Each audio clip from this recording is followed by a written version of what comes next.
Welcome to Talk is Sheep, the official podcast of the Wild Sheep Society of British Columbia. Brought to you by our title sponsor, Mountain Tough Fitness Lab. Come along with us as we take conversations that matter to you into the high alpine. We have partnered with Mountain Tough Fitness Lab to help get you in shape and mentally stronger. Whether you're a veteran hunter or just starting out, the Mountain Tough app will take you to the next level. We personally train using the Mountain Tough programs, and we believe in it so much that we want to give you 6 weeks for free using code SHEEPBC. That's SHEEPBC. Check out Mountain Tough Fitness Lab. You won't be disappointed. This episode is sponsored by our conservation partner, Frontiersman Gear. Thank you, Sitka Gear and Frontiersman Gear, for investing in healthy wildlife and sustainable ecosystems. Well, good afternoon, Sean. Welcome to Talk is Sheep. It's awesome to finally connect. We've been trying to put this together for months, and then bloody silver course sniped you on me, so I had to give a little bit of breathing room there. So you're in high demand these days on the podcast circuit. Really stoked to have you on. I appreciate it, man. I've been wanting to be on this one. Silver course, great guys, good friends of mine too, but I'm stoked to be here, brother. Awesome. Yeah, Travis does a fantastic job over there for sure. So I guess, Sean, before we kind of dive right into things, let's kind of just give our listeners a bit of an overview of who Sean Zubor is, where you fit in the world of business, the world of hunting, wild sheep, just kind of like a high-level 50-foot view of who you are and what you do. Yeah, so I'm just a regular dude that's kind of worked his butt off and had a little bit of luck and been guided by some right people. So I guess that's the disclaimer there. Nothing really special, to be honest, but I built Stonehaus Realty is my primary company. I started selling real estate this is 11 years ago. I've been in nothing but sales my entire life. Now we have roughly 400 agents across British Columbia. Just got licensed in Alberta. Agents will actually, on Monday, I leave to the interior and then up to the Kootenays to go see our agents all the way from Kelowna to Creston, Nelson, all over the place, and then on the island afterwards to kind of film a bunch of nature stuff with our agents. So I'm pretty stoked for that. I used to be a professional MMA fighter. That was my previous life. I'm still hurting from that one. Waking up isn't as fun as it used to be when you're younger. I just turned 40, so I'm starting to feel it now. And then I'm an avid hunter. I got my core when I was 10 years old. I hunted with my dad probably until my early mid-teens. Took a bit of a hiatus because when you're, I'm living on my own since I've been 18, so on and so forth. So there was other things that took precedence. But when I got into the car business, I met a guy named Sven, still a really good friend of mine, and his son. He got me back into hunting probably in my early 20s, maybe 21, 22, something like that. And I've been hunting every year since. I got into sheep hunting, 5 years ago. I've been lucky enough to harvest a couple amazing rams and goats and so on and so forth. And I've been addicted ever since. And I'd like to be more a part of the Sheep Society. It's something that we've talked about before. I'd love to be more involved in that. Just trying to tidy up a couple things with the business to allot me a little bit more time. But it's a definite passion of mine. Yeah, it's awesome, man. It's really exciting. I think, it's kind of right when you started that sheep hunting that you reached out to me and you're like, what are you guys about? What do you do? And you're pretty fired up. And so we've sort of maintained that relationship. And I know that, you're running this massive real estate business and you got a lot of things on the go. You got a young family and a whole bunch of others that you're a very active outdoor dude as well. But we've kind of been connecting. You finally made it out to the show this year, which is fantastic. I'm going to try and get you Jurassic this year as well. I tried to get you there last year, but just have you come out and have dinner with us and stuff. So just awesome, man. What I love about what you do is you get it when it comes to conservation, the outdoors, gun rights, that, we need to be a bit more involved and vocal. And I know with around C21 and the gun stuff that you got pretty fired up about that. So just maybe let's scratch the surface on that, on sort of the conservation side of things. I guess before we do that, the one thing I really respect about you is you're in Vancouver, man. Like, that's the hotbed. That's Vancouver, Victoria. That's where, the anti-hunting movements kind of are all sort of, there's a lot going on there, and it's pretty easy to hate hunters in those big cities. And, I look at you, you're wearing your KUIU jacket today, and you probably didn't wear it for the podcast. You probably wore it to work. I did. And I know on your social media, which you've got an amazing social media eye. You're obviously in sales, so you're good at that sort of thing. There's always this prevalence of the importance of hunting, and I think that as hunters, we got to be a bit more proud and a bit more vocal. You do a great job of it, especially when there could be consequences for your business. It probably has been consequences for your business, so probably, right? So I think let's talk about that.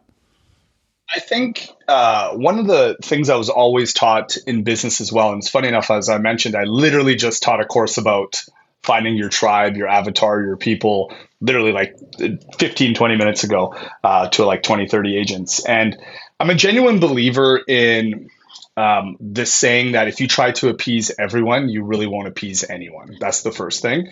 So being genuine is the most important stuff. And obviously in the world of sales, we're trying to get every sale we possibly can. And in business, we're trying not to offend anyone. But I think it's important, especially as business owners, to have a stance on anything. My personal belief is that if somebody's an anti-hunter, I'm not going to force hunting down their throat.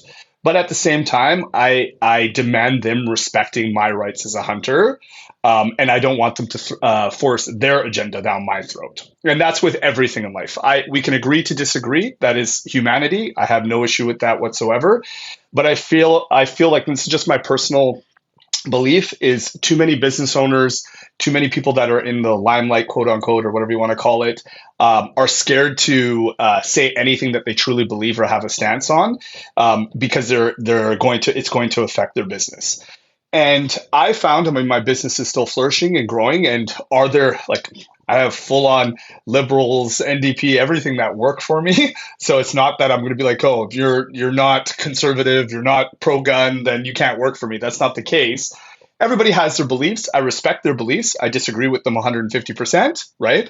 But they may still be good people. And as long as they treat me with respect and vice versa, I think that is what true debate is about. That is what true politics should be about. What I have a huge issue with is people shaming people for whatever their beliefs may be, instead of having intellectual conversation. And, not to get too political on it or whatever, I generally think the left is all about shaming everybody and the right is more about logic. But that's my personal opinion, like I can say. I think as a community, I think there's a couple of things that we should look at that the left does a lot better than we do. And they support in many cases. And I think Wild Sheep is an awesome organization. You're seeing tons of support from it. And I think you guys have really keyed into what needs to be done. And it's just calling for that action of support. Like if you are a hunter, if you are, one of the things that, not to whatever, but pisses me off more than anything is when I see hunters that need a gun as a tool and they're fighting with guys that are shooting AR-15s and telling them that nobody needs an AR-15. I think that person's an absolute traitor in my eyes, right? And the reason for that is we're all part of the same community. We're all trying to fight for the same fight. Just because you're not an AR-15 user or never will be, or don't see a usage for it, doesn't mean that you shouldn't support the people that are on the same riding or the same portion for it. So for myself, I think one of the things that our community can learn from more, and I think Wild Sheep is a shining example of it, is bringing the community together and supporting each other's businesses, supporting each other's visions. Being the one that if you hear somebody that runs a business saying something about hunting and putting themselves out there, share that. Like be the one that is pushing that positive momentum. The reality is hunting has probably been more popular, especially sheep hunting, bow hunting, and all this stuff, because you have guys like Joe Rogan, you have guys like Cameron Haynes, you have guys like that are putting themselves out there on major platforms and talking about, hey man, this is the reason why your genetics are your genetics and you're around is because your ancestors were amazing hunters. If they were horrible hunters, the reality is you would not be able to be vegan if you wanted to. You know what I mean? So my personal belief is if we can support each other and push each other forward, it will open up more avenues for us to be able to A, express what we genuinely believe, and B, do that less shamefully, for lack of a better word. Amen, brother, man. We need that message out there. And I know that's one thing that our board, we've talked about a lot, is that we need to support all of it, right? Like, where do you draw the line? Like, if it's legal, if there's science behind it, if there's a good reason to do it, we just need to get on board and support it. And that was one of the things that we seen with the grizzly bear, right? The grizzly bear just went away overnight at a stroke of a pen because Horgan felt that was the right thing to do. And there was nothing. There was just, and guys were saying, that's good because now they're going to leave us alone. Like, who are you what Kool-Aid are you drinking? Who are you kidding, man? Like, and that is such a slippery slope, guns, hunting. So if it's legal and it makes sense, we need to support it. And science-based wildlife management, that's what we hang our hat on. We hang our hat on the North American wildlife model of conservation. Guns are no different, right? So how do we get that message out there? Like, how do we not get 110,000 hunters that stand up and say F no when shit like this comes down the pipe?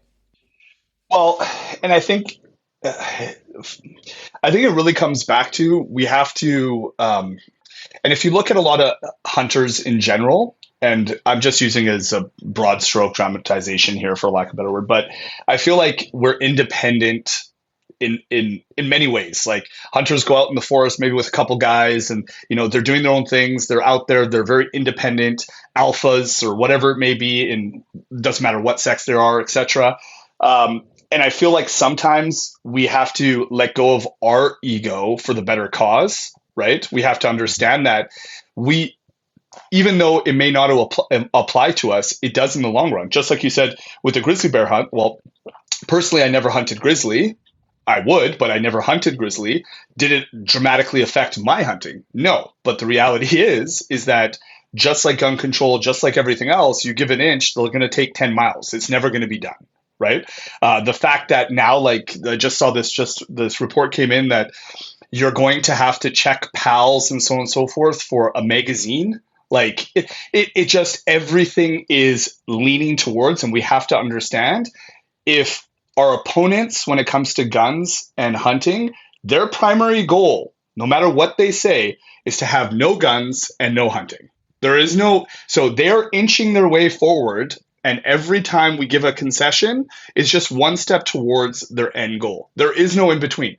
And if we're naive to think that there is, it's going to bite us in the ass in the long run. And that's really what's happened to us in guns. We all know that there was reports out, realistically, nobody has been killed by a legal AR-15 that wasn't stolen, wasn't whatever. Like, you can see all these things. There is no science backing that gangsters are out there shooting AR-15s that they bought at Cabela's. Like, that never happened, right? So the fact that we're okay with that and we're not standing up and fighting these things, that's on us. And a lot of times what we get is what we deserve because of our lack of inaction, or a lack of action or inaction. And I feel like coming together, having these types of conversations are incredibly important.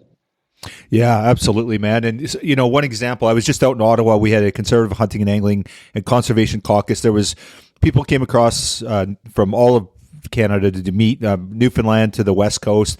Really, really good discussions. Really good. Open dialogue, and it was focused around hunting, angling, and conservation. But and there was kind of a broad-based groups there. Like SCI was there, and then we had the Nature Trust of Canada.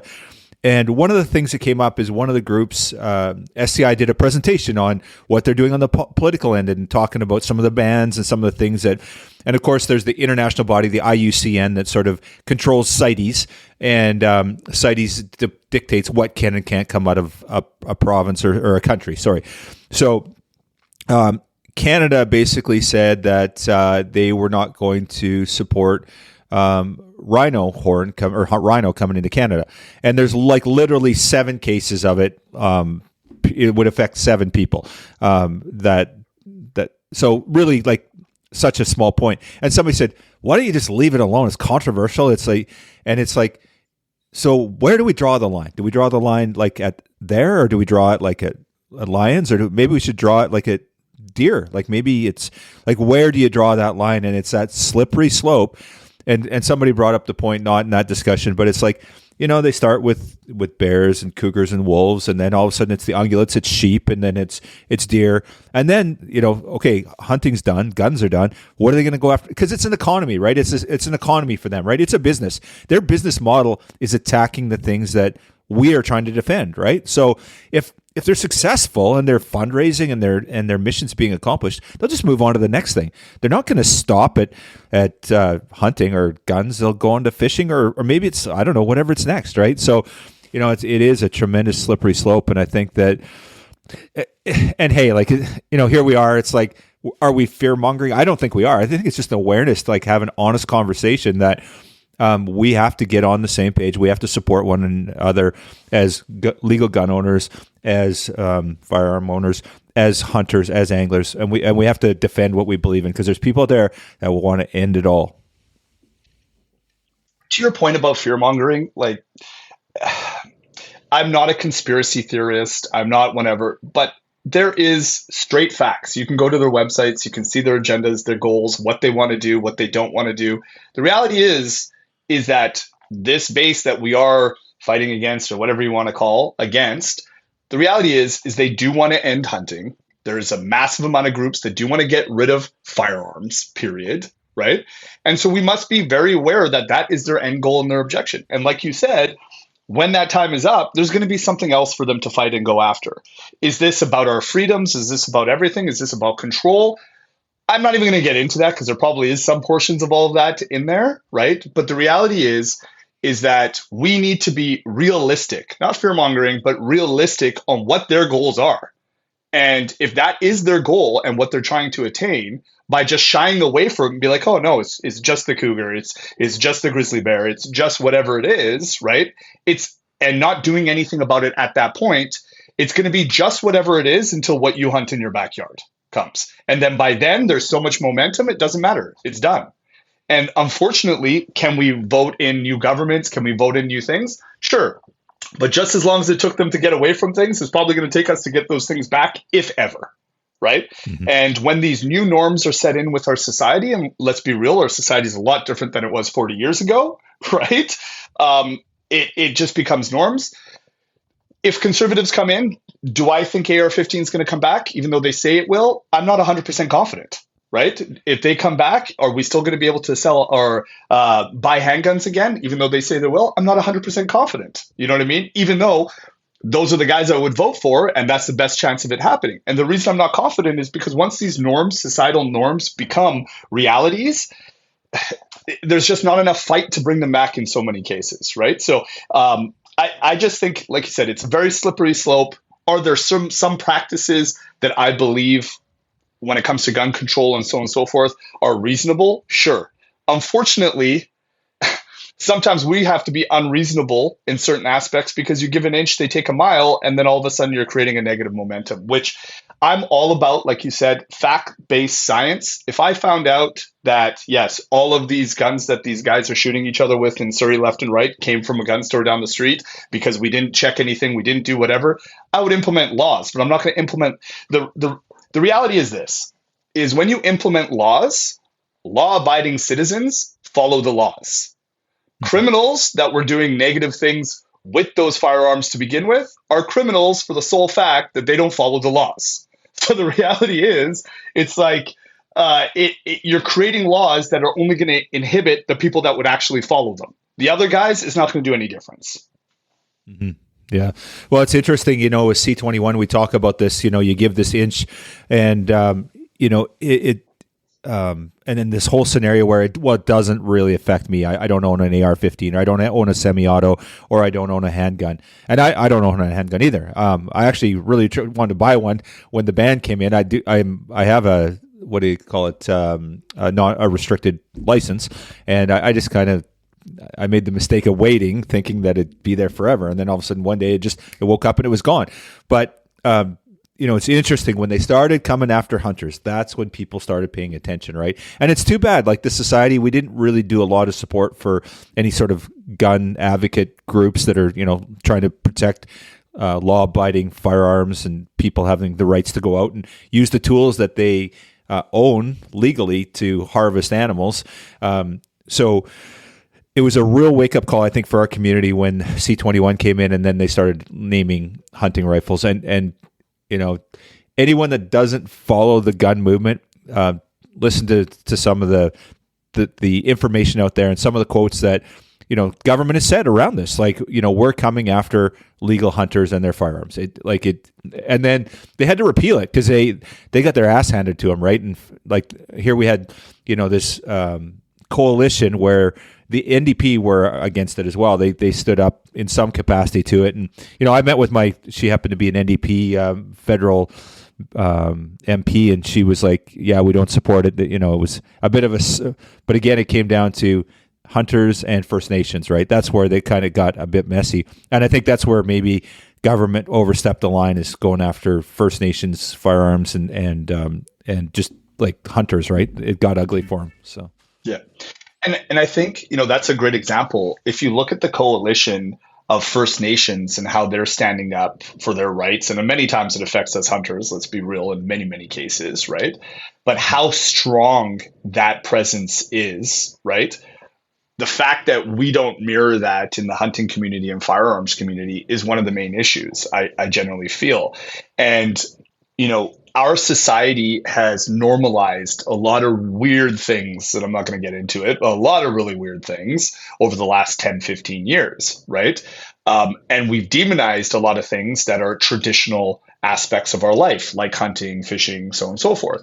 And I just feel like if we had positive momentum, and there has been definitely some, especially in the United States, I think more of it coming up, and you look at where does this momentum come from? It is from people standing up. And it, unfortunately, it has to be a lot of celebrity based. You have guys like I mentioned before, Joe Rogan, Jocko, Haynes, like all these guys that are absolute beasts out there demonstrating the fact that, hey, we're not just a bunch of murderers. Like, this is something that we've been doing for eons. There's hundreds of hours of work behind it. There's all these different things that come along with it, and they're conservationists first, hunters second in most cases. I feel like if we can get that message out with more people, you're going to see people change. Like I have personally seen anti-hunters that now hunt, and it's a lot of it's based by finding organic meat. And so, all these there's different aspects of the hunt that we can project out there that are incredibly important. Right. And I feel like, and that's my biggest gripe, is I feel like we're too scared to talk about it. In fear of some kind of repercussion from work, job titles, except whatever it may be, businesses, clients, etc. I feel like if we communicate more and we normalize that, like they've normalized a lot of crazy stuff in our world, right? Like I'm literally signed into this thing and ask me my pronoun. Do you know what I mean? The reality is that never happened 5 years ago, right? And whatever your opinion on it doesn't bother me. I don't really care. But I'm just saying is like that has been normalized. Yet what your grandfather did to put food on the table is now a sin, right? So I think it is our job and responsibility to communicate and project that message. Yeah, and that's a really good point. And it was, as you were saying that, I was thinking of, you talked about the celebrity like the Haynes and the Rogans of the world. And absolutely, that's crucial. And this past weekend when I was down in Ottawa, somebody said to me, the most important people that can do anything for hunting and, what we believe in is the celebrities. And I don't disagree. Like, you get somebody that's really influential, like obviously Rogan, but as a country, actually it was a professional athlete, I think is what this guy had said was his opinion, and don't disagree with him for sure. Like, there's an element of that, but the celebrity thing, but I think the key takeaway, and you mentioned it there to sum it up all, Sean, is that, we all have a personal responsibility. And like, I look at you, and that's where I have a lot of respect for what you do on many levels, but this one in particular where, your business there's probably people that choose maybe a different, realtor or another solution because of your stance, and you're very vocal about it, right? And I think we all need to stand. And I was kind of, I wouldn't say afraid to talk about it, but I was very guarded for kind of like sort of that age when you're not maybe so sure yourself, like early 20s. I kind of got away from it like you did, and I wasn't really doing much hunting, but I was a hunter at heart, believed in it, but I didn't really talk about it because, and like, no, that doesn't happen anymore. Like, if every chance I get, and if it, if you lose a friend over it or lose somebody over it, then they were never a friend. And it's, or business too. Now I'm in this business, so that's not a fair example. Somebody can say, well, I'm not going to get promoted out at work or whatever. But I think we all have a responsibility in whatever way, shape, or form it is. It might be a tiny way, or it might be in a huge way like you do, and very vocal about it, very involved in your community with it. But we all have to be doing it.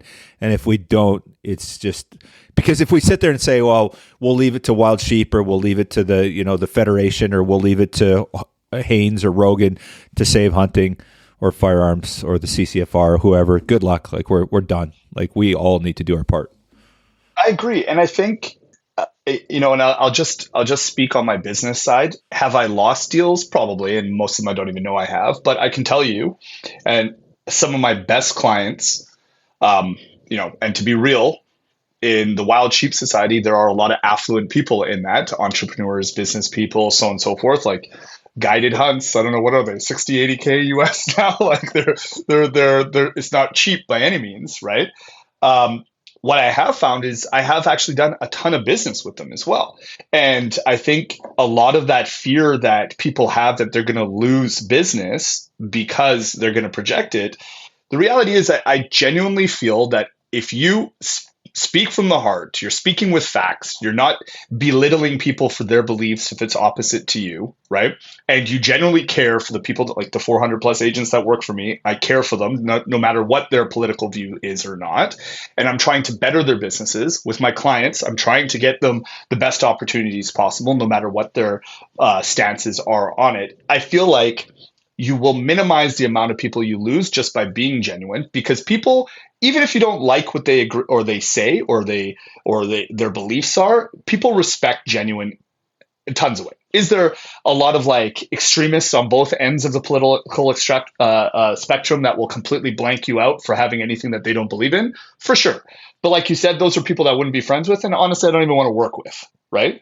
But I'm dealing with a client that I met with at that conference right now. So I haven't picked up a client that's working on, like, let's just say it's an 8-figure contract that we're working on right now, right? Through that actual thing. And we met drinking, just like I saw you. We met drinking, some rum and cokes in just talking about whatever. He made a sizable donation, or he was buying a bunch of stuff, and we started chatting and so on and so forth. One thing led to another, and now we're friends, business partners, et cetera, right? So I think if we can go in it as a mentality that we can support each other within this community as well, and not fear the outside community as much, I think there's an actual win by us working together in so many different ways. Yeah, absolutely. Yeah, I don't know how we get our community, and these conversations are so important to get everybody on board to, we need to be on the same page. We need to be in lockstep here when it comes to messaging and just supporting one another in what we do. And there's things that people do out there that I don't like to do, or I don't want to do it, or I don't, but it's legal and it's acceptable but there are people out there trying to shut that down. And who am I to decide, because are we going to go say like with archery now? Like there's just so many facets, and I think you're right. I think with hunters, and you brought up a good point, and never really reflected on this. We're kind of self starters, or we're hunters gatherers, I guess, where we get out there and get after it. We can look after ourselves. We're not looking for the government to take care of us for the most part, as a general rule. So maybe that's where this groupthink mentality is tough for us, because we're like, yeah, if it all goes sideways, I'll just look after myself anyway, right? Yeah. And I think, and that's where it kind of comes to, is we have to understand that we are the things that we love and cherish. There's other people that do that as well, right? So we need to kind of support each other, be vocal as much as possible about it, right? Understand that we kind of have to step away from our ego and our thoughts in many different ways, right? And we all have them. Like I got an ego for sure, without a doubt, right? And understand what is the cause, right? Why are we doing this? And for me, when I look at it, part of it is selfish. I want to be able to go hunt sheep. I want to be able to shoot a grizzly bear one day. I want to be able to do the things that I love in our beautiful province and the States and everywhere else that I'm going to be able to hopefully one day. I want to be able to take advantage of that. But more importantly, like I have a 9-year-old and a 6-year-old that are out hunting with me all the time now. And I want them to be able to do that. And not only do I want them to be able to do that, I want them to be able to do that with their chin raised high, head raised high, as a respectful thing that has been passed down from generation to generation, and not something that they have to hide in school because it's been demonized. And I know what I do now, it may or may not affect it, but I know if I don't try, then I won't be able to sleep at night thinking that these kids will not be able to enjoy the things that I have. Yeah. Well said. let's touch a little bit on the C21 and what's going on. Have you been following it at all lately, and what's shaking out of that tree? A little bit, not as much as possible, because I start vibrating when I read a lot. Just how pissed I get. But I got the general terminology of it. Yeah. It's interesting. Of course, C21. There was a court challenge on that, and by the CCFR got. They lost, and now it's an appeal. But I think that they're going to find out over the next few months what's going on with that. And I think they're expecting a result in the next 2-3 months. So, yeah, I have a tremendous amount of respect for the CCFR and what they're doing. And actually, I can't remember her name, but I was at the table for the breakfast there. What was her name? Tracy Wilson. Thank you. Sorry. And I had a great breakfast with her and had a chat with her. Extremely intelligent woman. It was awesome to meet with her. I have a tremendous amount of respect for them. I think, and it all kind of comes back to, I think what it is, and I love the fact that Wild Sheep Society's involved with them, and we're not, considering them an outside group and really bringing them in and understanding that they're a component for us to be able to hunt in the future as well, unless we all want to be archery hunters, and that will probably go away as well as soon as the guns do. I think what they're doing, do I feel like it's going to be a success? Probably not, but it will be put out there in the front. I genuinely feel there's only really going to be change when there's government change. And even when there's government change, there's going to have to be enough pressure from hunters like us, from firearms owners, etc., to make sure everybody follows through on their promises. I genuinely, in business and everything, I try to shoot for stars and land on the moon type thing. So I'm always trying to mitigate my expectations on what is possible and what is not. And I'm trying to think strategically ahead. What is the next move after this, right?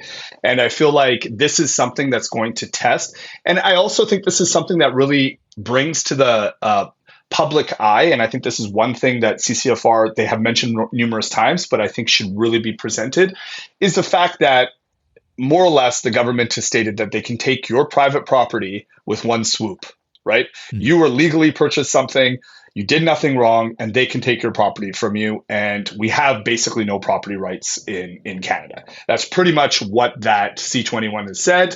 And that was their argument towards it, et cetera, et cetera. And I feel like if we can present that, like it's the same thing as, and everybody says, what do you need an AR-15 for? Well, what do you need a Ferrari for? What do you need whatever for? It's because it's something I enjoy. It's something I like to do. I legally purchased it. I use it responsibly, et cetera, right? One person crashes their Lamborghini down the street. Do all Lamborghinis get confiscated? No, right? And the reality is one legal gun owner hasn't even blasted everybody with an AR-15. So we've never even seen this kind of nonsense, but yet they still come after our personal possessions, right? So I feel like that was one thing that maybe could have been, and I know they've sent it multiple times, but really that is what I would have hammered home, is that, hey, nothing you own is safe. Nothing you own is yours if the government deems it not to be, which is a really scary thought in my personal belief.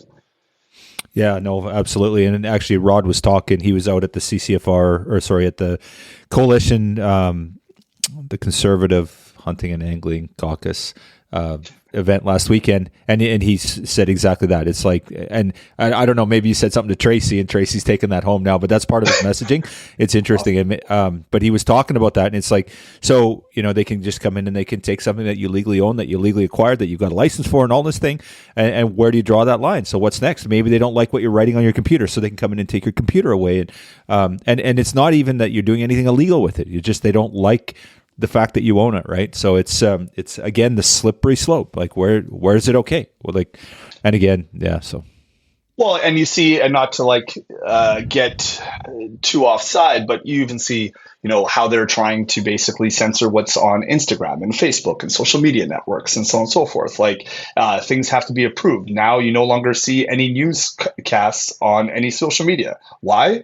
Because they don't want to have to go through approval process through the government or whatever it is. So it's there. In my personal belief, there's obviously some really shady things going on in the back end by whoever it may be, for whatever reason it may be. I'm not going to go on some crazy tangent, but we need to understand that these are realities and they put these things in place for a specific reason, and we need to fight them along the process. If we don't, and we just stand by and be like, this one doesn't affect me, there will be a time where it will affect you, and by that time, unfortunately, it will be too late. It's very hard to stop the momentum once it's really in place. Yeah, excellent. Yeah. Well, we could talk about this all day, and there's lots to scratch the surface on there. But maybe talk a little bit about. So you talked about your MMA fighting as a professional prior to when you were in your younger days. Not that you're old or anything. And then and now you've obviously running the successful business. You're a bit of an outlier, extreme guy. You take so is that how you fell in? Like, obviously you grew up with there was the hunting heritage with your family, growing up with your dad hunting and your family. Mm-hmm. But did you fall into sheep hunting for like kind of the extreme side of things, or how did you fall into that? 100%. So I've always been an extremist in one way or another. So I did fight MMA. Like, I was a karate national and Pan Am champion when I was like in my early teens. And then I had my first MMA fight when I was 17 or 18. And back then it wasn't even called MMA. It was called No Holds Barred. And we were fighting on the Indian reserves and it wasn't legal. And, all the crazy kind of stuff back in the day. And I've always had like a passion for testing my limits and whatever I possibly could do. And, I started, my last fight was a title fight at BFL when I was 27 years old. And then pretty much within a year or two after that, I got into real estate. I was 29 when I got into real estate.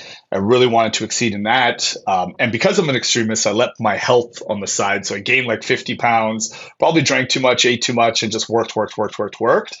And then later on in my life, like within the last 5 years, I really, especially having kids and so on and so forth, I always hunted along those times, but I was just like everybody, hunting with quads, trucks, a little bit of hiking here and there, just having, an awesome time with friends and family and, out there harvesting a buck or two or whatever it is a year. And what really kind of started triggering me is I started doing, I wanted to get back into health and fitness. So I got back into jiu-jitsu and kickboxing and doing it not competitively, just for working out. And I remember watching, I can't remember what show it was, but I was watching something on Wild TV. I don't even know if Wild TV still exists, but I was watching something on that, and I was watching these sheep guys, and they're flying in, hiking, 100K in 10 days or whatever with these ridiculously large backpacks. They're all like grizzly, badass men. And yeah, it just looked like the awesome. And of course, they sold me as soon as they said this is the hardest hunt in the world. As soon as I saw that, I'm like, I'm in. So for me, and it still is to this day. So last year I ran my first 100-kilometer ultra marathon. That got inspired. Ooh. So I went from basically never running, and the funny thing is which completely backfired. I started fighting so I would never have to run. But go figure, as soon as I started fighting, I had to put in the miles just for conditioning. So it really backfired. But I started following Cameron Haynes and Goggins and all these guys. I'm like, man, I'm going to try this. So I went from never running or very shortly running to doing a marathon within 45 days. I got hooked on it. And just to be clear for everybody that's listening, it was not a good time. Felt like I was going to die. Like, it was not fun at all. I think it took me like 5 hours or something. So it's not even a great time to finish in. Probably last place or close to it. But I got addicted. And from there, I did a 50K ultra around Mount St. Helens. That was really cool. Literally running beside mountain goats right beside me. If you ever have a chance to walk, do the trail right around Mount St. Helens, it's the full circumference of it. It is 50 kilometers. That was the race. And it's got, there's about 6,000 feet in elevation up and down, something like that. Wow. Absolutely gorgeous race. My knees were blown out afterwards, but it was an absolute gorgeous race. I've never jogged beside mountain goats before, so that was kind of cool. I did a 100-kilometer ultra down in Zion Park, which is another beautiful place down in Utah. And I just got addicted to that adventure. And really, my very first hunt, sheep hunt, was with my main sheep hunting partner, the one guy I go with, was a fly-in, and we flew out of D's. And I remember it. So my buddy that I later talked to and told him where I went, they're like, oh yeah, I did that. It took me like a day and a half. That was a bitch to get up. I'm like, took you a day and a half? It took me 3.5 days to get to the top. Went the wrong jungle. There's no, obviously, as you guys all know, there's no trails. There's no nothing. So just, my pack was way overweight. It was probably 90 pounds or something ridiculous, right? Yeah, and I thought I was going to die probably 15 times. I saw a few grizzlies, and I'm just like, wow, this, and sheep hunting, and I'm sure most people can, well, at least I can attest to, it's one of those things that you're on the mountain and the entire time until you see something beautiful or whatever, there's odd moments where you're like, what am I doing? Like, am I nuts? Like, what, like I could fall and die like this, these conversations happen. Right. But then when you're coming down, you're all sweaty, blah, blah, you get back on the float plane. You're like, I'm never doing this again. And literally on the drive home for the next 20 hours, you're booking the next trip. Right. So, it's one of those, what do they call it? Phase 2 fun or whatever they call it. But yeah, and I've been addicted ever since. So I try to go every second year. I'd like to do every year, but we do other hunts as well that kind of take up that time. So yeah, I've definitely been addicted for a while. So you've got the experience. So you're an ultra marathoner, obviously, and my wife, she's a marathoner, right? And I always thought, oh yeah, that's nothing compared to sheep hunting. You got to go sheep hunting; it's way harder. So what's officially what's harder? Is the ultra or like a full marathon harder than a sheep hunt, or is a sheep hunt? Tell me. You got to. So marathon's easier for sure. It's different. It's different. So I would say, because you never go sheep hunting unless you're super lucky or way better than I am for like one day. Right. So while you're doing it, you got to remember you're not really running with a pack. And a lot of ultra marathons, like unless you're a super elite level, 30-40% of it, you're hiking, right? You're going up and down, whatever. Right. So it's not like you're running all 100 kilometers unless you're David Goggins or something. But I would say sheep hunting by far is probably one of the most challenging things I've ever done. Especially like, and it's not so much, well, it's extremely challenging as far as you got to pack. Like most people don't understand when I tell them sheep hunting. First of all, they think I'm like Baba Black Sheep is what I'm going after, not stone sheep. So I have to explain that first. And then the next thing is they see the pictures of you on the top of the mountain and you're, on the crest and walking trails and so like goat trails and so on and so forth. And they're like, oh, that doesn't seem so bad. They don't realize you got to start at the lake and go through the jungle to get to the top with no trail whatsoever. So I feel like sheep hunting is probably like the most demeaning sport I've ever, whatever you want to call it. Whereas you are literally, you got 5 kilometers and it takes you a day and a half to get up 5 kilometers if you're lucky, because you're doing 3 feet at a time. I remember the last hunt we did, we flew in out of Muncho Lake with Urs, and my partner, we are literally not even 100 meters up, and he steps through branches. We're pushing through, and he's just got his poles hanging from him, right? Pole gets caught, snaps his pole in half, 100 meters in. And we're just like, oh, game over. Lucky enough, it was an aluminum one, so we cut it off and kind of twisted it back together and made it work. But it is one of those things that it's very hard to explain unless you've done it, And I'm sure there are easier versions. I hear there are places where there's trails and stuff that you can hike up, and that's kind of like a dream of mine to stumble onto one of those. But yeah, in general, I would say if you're running a 50 or 100K, that maybe for that period of time might be a little bit more difficult, but it's just you're constantly, when you're running the ultra, you are gaining distance. Like you can see yourself go through that, right? When you're in sheep hunting territory, a lot of places I've gone, you don't even know how far you've gone up. You have to look at your GPS or Garmin to see it. You've been going for an hour and you're 75 meters in. You're just like, oh, this is not fun. Let's touch a little bit on, Sean, the mental toughness aspect, right? So obviously you as an ultra marathoner, having run 100K or hiked and done all the elevation changes, you know the mental toughness. And there's a lot of sheep hunters out there that are really successful and they're not that great of shape. Most of them are in great shape, but there's some gals that are maybe not in the best shape, but the mental toughness. And there's been so many cases where you get like elite, people that are in amazing shape to get out on the mountain. They're just like, I can't do this. So talk about your mental toughness. Did that come from your MMA days? Is this something that you've learned? Is it a business thing? Where does your mind go to?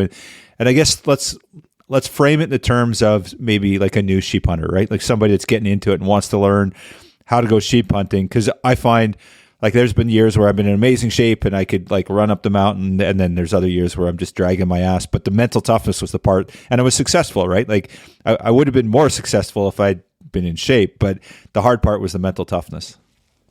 Yeah. And I agree with you 100%. So my old coach used to say everything's in the preparation. So your confidence and mental toughness a lot of times gets heightened when you're prepping for it and you put the work in. A lot of times, if you don't put the work in, which I've done many times, and like I said, that first sheep hunt, I thought I was in good shape, but I was obviously not, right? And that was horrific. And there's a lot of other things that come with mental toughness. Like I know that year particularly, they took 6 people off the mountain early because they ran out of water. There was no water up there, right? So in many cases, like sheep hunting is not just like working out where you have an hour and then you're done. Like, no, you're living that life for a week or two or whatever you're going to be up there. You got to find water, you're low on calories, you're etc. So mental toughness definitely comes into play further and above everything. For myself, what I always, in everything in business, anything I've ever done difficult, I find myself anyways, I find that focusing on the next step, the next small goal success is what helps me create the mental toughness. Instead of worrying about the long haul of everything, it feels so, it's like, oh, it's so far away, why bother? Right? But if I'm just trying to do this, I'm just trying to get to that ledge, I'm just trying to get through this bush, and then I'll continue, and then I focus on that next step. And I can remember myself and my hunting partner, the first ram I shot, like I almost cried. It was like the 10th day. We were literally, and this was a September hunt, right? So it was already snowing and all this kind of crap, right? It was the 10th day. He was literally told me when we got back to camp that he was going to tell me the next day, because we booked off 14 days. He literally told me the next day, he's like, hey, I was going to tell you that morning that I'm done and we're getting off the mountain, right? So he's like, because he told me, it's like, bro, I'm not feeling it. I'm like, one more day, just give me one more day. We found these rams, give me one more day, right? And I remember by the time we had, caped it, by the time we'd deboned it, the whole 9 yards, it's getting dark.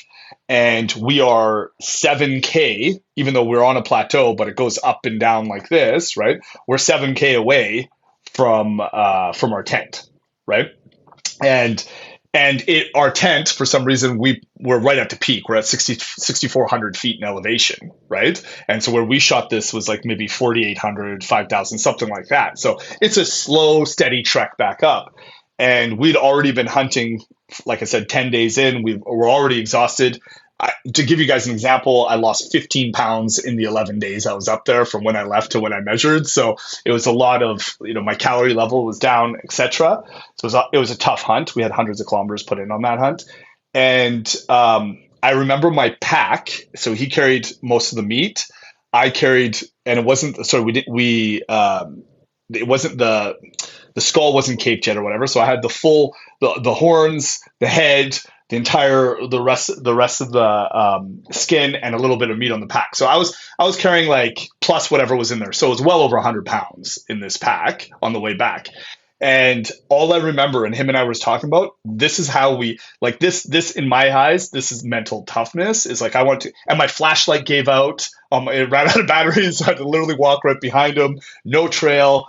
And I just remember all we did was 50 steps, stop, 50 steps, stop. And all we thought of was those 50 steps. And all of a sudden, like it probably was thousands of steps out of those 50 steps, you just end up getting to the place that you're trying to go to, right? And did I feel like dying by the time I got there? Sure, but I still got there, And I feel too many times we give up right when we're like this close to winning, and we don't understand that because it's just at a point where it seems monotonous and we're not getting anything that we need out of it or whatever it is, and it's just too challenging. For me, I don't think there's a stop. You just continue to go, right? But just break it down minutely, and it just makes life that much easier. That was your first sheep hunt, that one? That was that was my second. The second. Okay. So I guess going through that, I guess your first one or the one your first one you were successful on, the second hunt, what did you learn most about yourself? So you've done all this, right? You were an MMA fighter. You're obviously not afraid of hard work, successful in business, and then you've gone and done this very extreme sport, unlike you've ever done. What did you learn most about yourself on that trip? And you shared something already that I thought was pretty impactful about just don't stop, like just keep pushing. Was it that, or was there more important things you learned? I think you actually, every time you do something challenging, and one of the reasons why, and I mentioned this on a few podcasts as well. For myself, I feel like a lot of times we get into funks, we get into depression, or I don't want to be like chemically depressed, but we just don't feel good about, we're not impressed with ourselves, we're not whatever. It's because we've created this, naturally our world is filled with endorphin rushes from, going on Instagram, and you got a like and you're like, oh, I feel so good about myself. And you got this, and somebody followed you, and somebody said a nice comment about you. And a lot of times our lives are lived on consistent fulfillment of things that are not even real, that they're just like, they shouldn't mean anything to you, but we're using that as a way to get satisfaction about who we are, So for myself, I'm a firm believer, and one of the main reasons I'm addicted to doing and I'm not saying everybody has to be like this by any means, but doing challenging things, pushing my limits that's what builds my confidence. That's what builds me as a person, is that once you've done something that is incredibly challenging, and it does, and I try not to say this in a way that, because a lot of people are like, did you see what this guy did and that guy? I'm not even talking about comparing yourself to somebody else, but something that you think you couldn't do, or you wanted to give up on, or there was a major obstacle for whatever the reason may be, you doing it, win and or fail, right? But actually going through with it, that's what truly builds our confidence. And that's what truly makes you feel better about yourself as an individual, as a human being, right? I always use this as an example. When you sit down with your family at Christmas and you haven't seen them forever, are you talking about the fact that you were watching Netflix for a week and eating Twinkies and doing nothing? No, you never bring that up, because that doesn't make you feel good. What are you proud about? You're proud about the difficult things you've done. Hey, I went sheep hunting. I lost 15 pounds. You should have seen this. Hey, I started this business. Hey, I'm going to the gym. I lost 20 pounds, et cetera, et cetera, et cetera. You're proud of the things that you are challenges to you that you've overcome. And there's a great book by Ryan Holiday. I think he's coming to Vancouver here, and it's called The Obstacle is the Way. And he's a big Stoic, and he talks about all this stuff. And it's a lot of it's like Marcus Aurelius and so on and so forth. But it truly is, like, if you look at anything that you're probably proud of yourself doing in your entire life, it wasn't something that was gifted, handed to you, or something easy. It was something that was challenging, and you overcame it. And I feel like that's probably the biggest takeaway for all these things that I do, is just like, wow, look, I did it. I didn't know I was going to be able to do it, or I might have failed. I have failed many, many, many times. More times have I failed than I ever succeeded. But the fact that I did it, and you did what you didn't think you were going to do, I think that is probably the biggest takeaway from sheep hunting and everything else that I do. So, Sean, you're well aware, you follow society stuff. We've had this challenge around underage rams, people shooting these young rams and illegal rams. They're not, mature. They're not full curl. And it's been a problem for us. And, when you were talking about, instant gratification, like social media, the likes and the endorphins you get from that. And how do we communicate to our community that, like, the joy of sheep hunting is the hunt? It's not the kill. It's not pulling the trigger, right? Like, I've got some memorable sheep hunts. I killed a beautiful ram on my very first hunt. It was actually a pretty easy hunt. But that's not, it's my biggest ram, most beautiful ram, but it's not my most memorable experience. In fact, my most memorable trips are the ones where I didn't kill anything.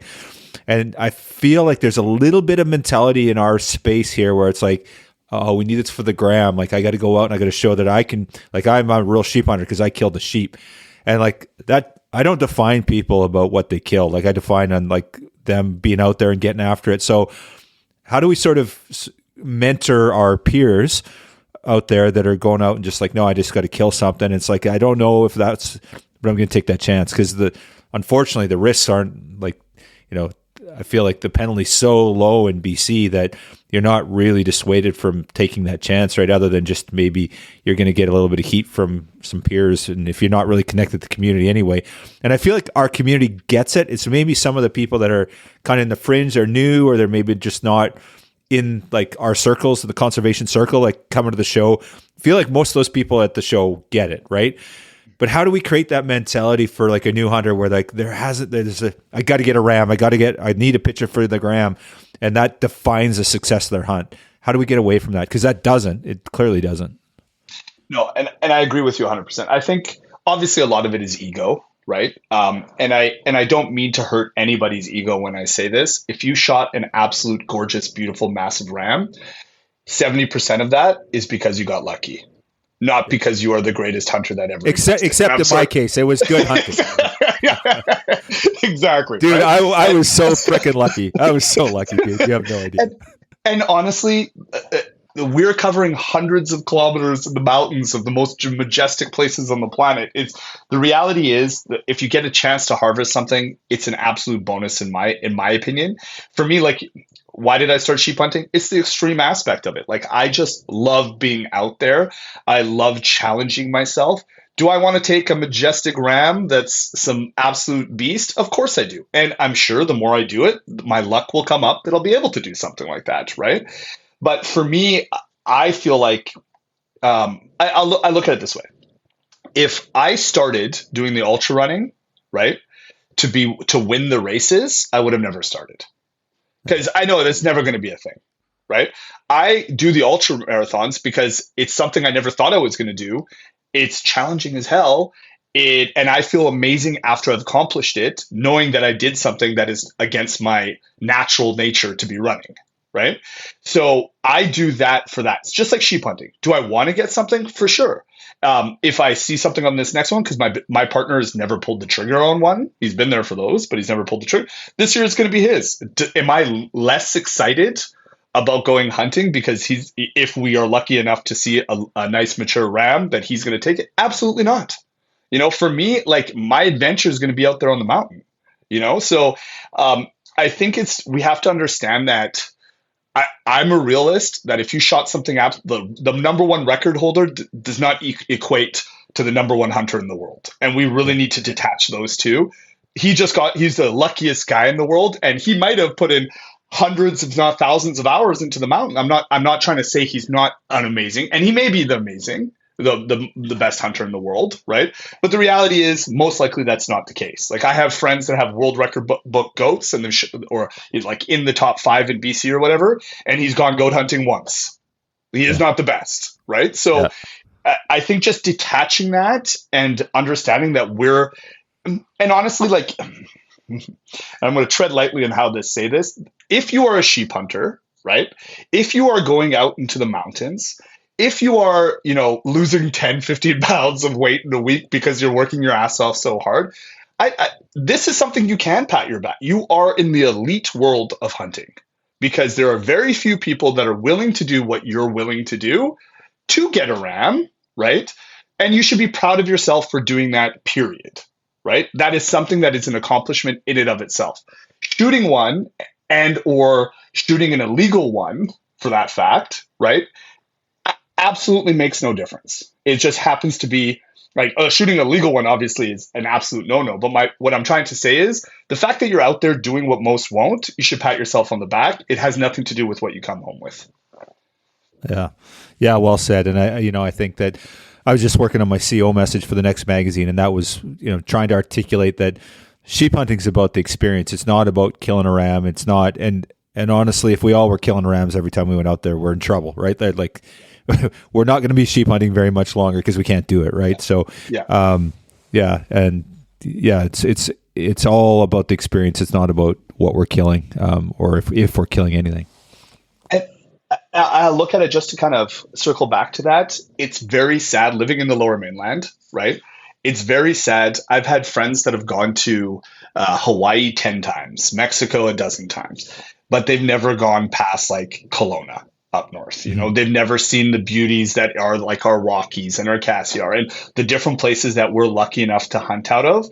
people spend, our friends in the States, like we talked about. I just saw a few weeks ago, somebody said some guys are charging 100,000 US to be on those mountains and shoot one of these rams. You know what I mean? Like, it is insane what we have the ability to do, and understanding that and appreciating that, fighting for that, right? Making that part of our heritage. It doesn't matter if we come off with a ram or don't. The fact that we're out there is enough of a win for me to do it till I can. That's awesome, dude. Man, I don't think we could end on a better note than that. That's epic and very cool, dude. I actually hadn't realized that you killed a couple rams. So I can't wait to see some pictures. I haven't seen any. So I know we've talked lots, but never really. And again, that goes to show you we're not talking about what we killed. We're talking about the experience or getting out there or how we can look after them. Or it's never about, oh yeah, look at what I did. Look at what I did. Right? There's a lot less of that. And I think I feel like in the early shows maybe we're doing a little bit of that, but I feel like we're like, no, let's make sure that. And maybe it's maybe just because I'm an old bastard now too, right? I'm no longer 25, but yeah, not exactly sure what the deal is there. Yeah, and to be real, whenever I see an amazing ram that's shot, like I'm not a very jealous person. So I love that, and it's absolutely cool to see what they grow to, and it's very cool. And do I want one? Of course. I would be an absolute liar if I said I didn't. I just think that I'm already like in a lot of gratitude for the fact that I can be on those mountains, that if I do or don't makes no real difference. Yeah, awesome, man. Well, I appreciate you taking the time today. Like, so I hit record and I looked and like we've been talking for an hour. It seems like 2 minutes. I shit you not. It just went like that. So it's a good convo. But we'll do this again, man, because there's so much stuff we can talk to. We just sort of scratched the surface today. But thanks for all you do. And yeah, are you going sheep hunting this fall? Is that on the docket or? Yeah. So usually I go September, but I'm going opening this year. So jet boat, first time. Ooh, that sounds fun. Yeah. Awesome. From some friends of Wild Sheep at a booth there. So there we go. Oh, cool. Yeah, that's awesome. Yeah. Riverjet Adventures, probably. Yeah. That's it. Awesome. That's it. Yeah. Cool. Right on. Well, let's do this again soon, Sean. Appreciate you. So, anytime. Thanks so much, brother. Appreciate it.